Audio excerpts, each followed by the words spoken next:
Sons of Sanguinius, welcome to Tabletop Tactics. My name's Lawrence, and today I will be your Sanguine host, representing the Blood Angels today with the Angelic Inheritors Detachment, which has just dropped on the Grotmas calendar from Games Workshop. Thank you to them for allowing us to review this.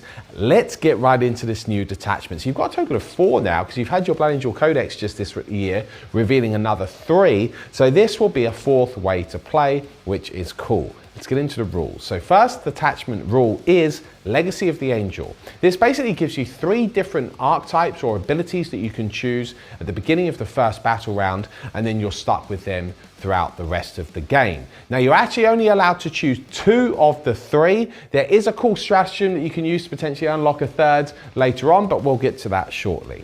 So the first one is called Sanguinary Grace.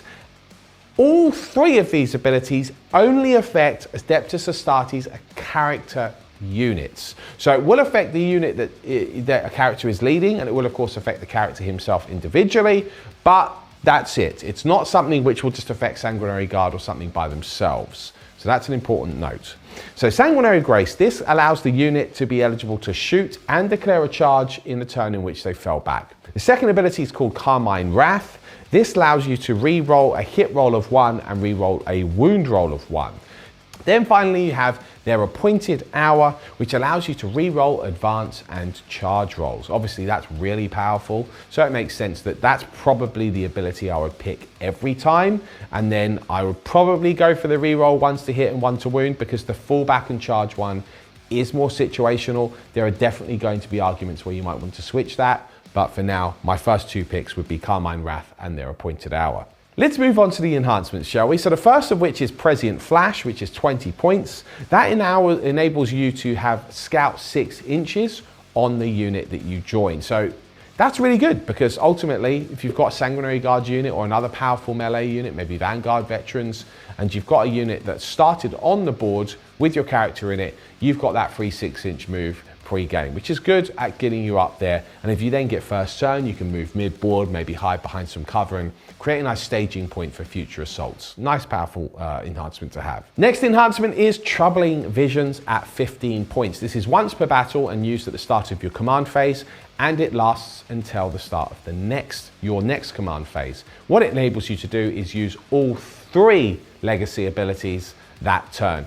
Obviously that's really good if you know you're in a situation where you can advance and charge, where you might also want to be able to fall back. This is something which is really good. 15 points, it makes sense that that might come up in this detachment, especially given you're going to be running multiple characters, so you probably will have multiple slots for enhancements anyway. We then have Blazing Icon at 20 points. This is awesome. It turns off Overwatch, and we know how powerful Overwatch is against melee armies. So having that on one of your characters so that you can charge in without being worried, or just move without being worried, being shot, is really, really useful. We then have Ordained Sacrifice at 25 points. This is a classic, get your character back up on the roll of a 2+. You will get back up as near as possible to where you fell, but not within engagement range of the enemy, and you'll have 3 wounds remaining. So again, it's a nice incentive of keeping your characters in the fight, and of course doubling down on the attachment of taking as many characters as you can.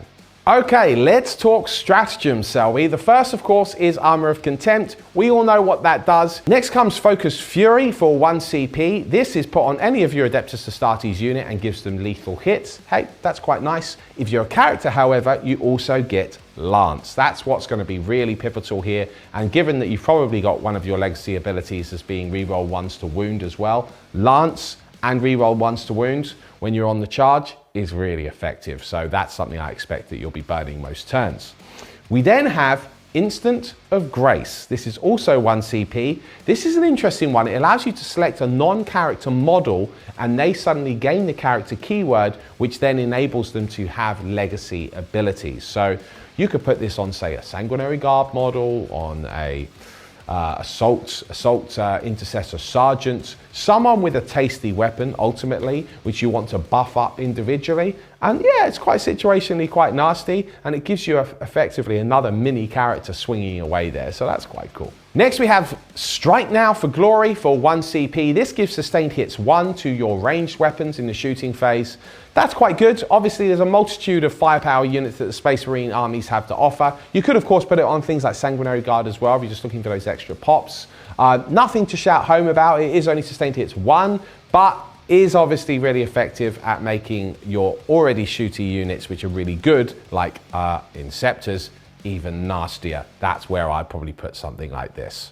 Next is In the Shadow of Great Wings. This is 1 CP and is done immediately after your opponent has selected your character as a target.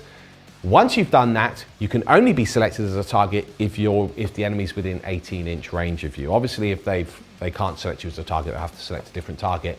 That's really good. It's a way of making your character, maybe your unit's been killed, because it does say character unit actually, so you could do it whilst your character is actually leading a unit still. So again, that's really quite spicy, isn't it? So you've effectively given yourself a bit of a lone operative-esque rule there. For only a 1 CP investment, that can help keep one of your key units alive and deliver your character and this unit into combat that much more safely. It's really nice. Finally, we have Under the Burning Skies for only 1 CP. This is arguably the most competitive stratagem in the entire detachment, as it enables you to do an uppy downy on a jump pack unit. And of course, that means if you've got a jump character in there as well, you can do it. Now, it does stipulate that you can't do this whilst you're in engagement range. However, if you are the Sanguinaur, you can. And let's face it, if you're running this detachment, you're probably running the Sanguinaur because he's so good, and this detachment makes the Sanguinaur even better.